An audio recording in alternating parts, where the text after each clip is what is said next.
Hello guys, welcome back to the channel and welcome to this week of French extreme horror. Now, back in sort of like the early 2000s and that, there was a sort of quadrilogy, if you like, of French extreme horror, including Martyrs, Inside, Frontiers, and the one that we're looking at tonight, which is Switchblade Romance, or High Tension is also known as. So we're going to be looking at 3 of them this week, and we're starting off with Switchblade Romance. So I'll tell you a little bit about the film. Sorry about my voice, I've got a bit of a stinking cold at the moment. Let's have a little look for you. Okay, this Switchblade Romance, or High Tension, it's a French film. It was made in 2003. Certification is 18. 95 minutes long. Directed by Alexandre Aja and written by Alexandre Aja. Starring Cécile de France, Maureen and Philippe Nahun. Cinematography is by Maxime Alexandre. And the music is by Francois Edus.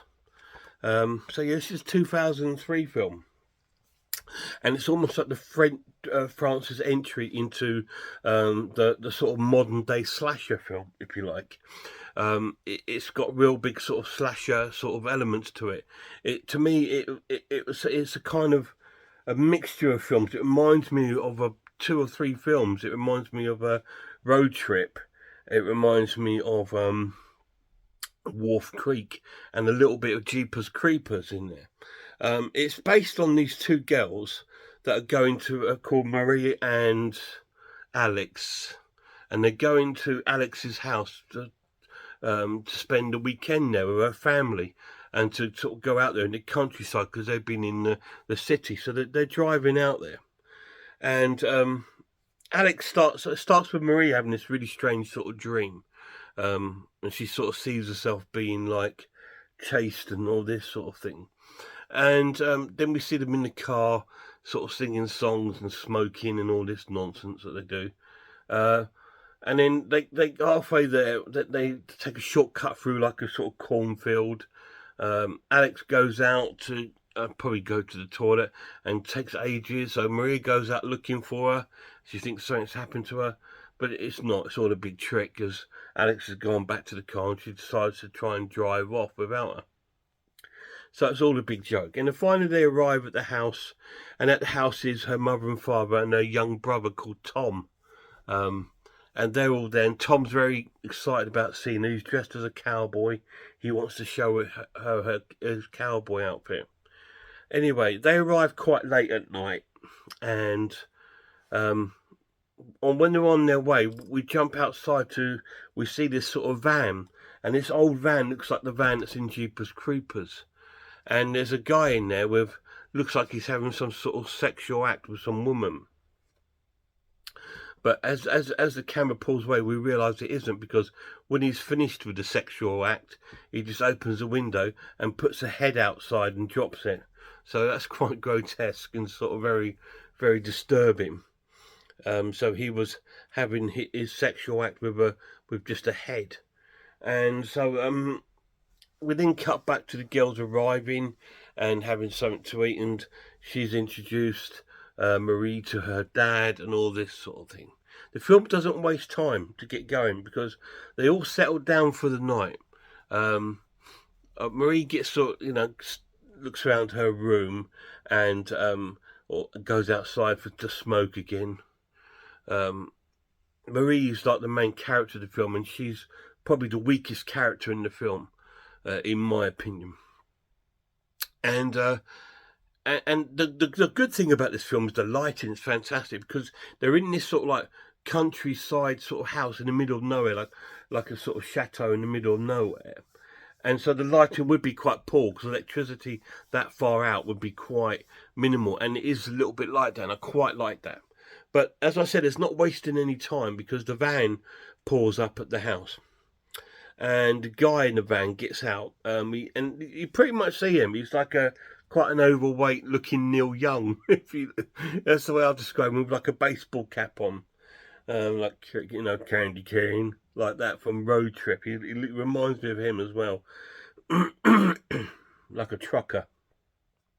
Anyway, he goes to the door and starts knocking on the door, and Marie's upstairs pleasing herself in the bedroom with her music on, listening to some reggae music.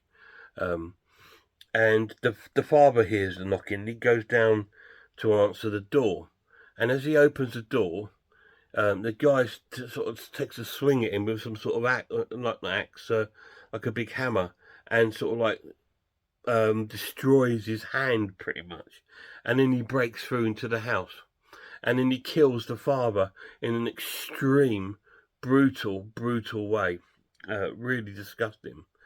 And then the film takes off into sort of like a slasher home invasion sort of film, where the killer goes on to kill the little boy and the mother, and then stalks the two girls, and then he kidnaps Alex, and then Marie, who's absolutely useless because she sees it all happening. She's awake and she's seen it all. She's sneaking around, watching it all happen, but doing nothing about it. Anyway, in all this sort of thing, you're thinking, it's so frustrating. What are you doing? Anyway, so he goes, kidnaps this woman, and then Marie goes after him, and that's all I'm going to tell you, because there's an absolute massive twist that you don't see coming as the film progresses on and comes to its conclusion. So it's worth watching for that. What do I think of Switchblade Romance? It's brilliant. Absolutely brilliant. That's Marie. Yeah, at the beginning of the film, like the first two-thirds of the film, like you don't like her. You just don't like her. Something about her. She's arrogant. She's horrible. And like I said, when all these people getting killed, she's just watching, doing nothing, and being useless at everything. Can't even dial the phone number or anything like that, or open a door. She's just like a waste of space. But all gets revealed in the third. It's an absolutely brilliant film. Really, really cool. It is quite extreme. There is some quite gruesome deaths in the film, and some sort of like, you know, not very nice sort of scenes to be throughout the film. It looks really cool. It's got this sort of natural grain to the film, which gives it that sort of dirty look, and I quite like that because it sort of brings more atmosphere to the film.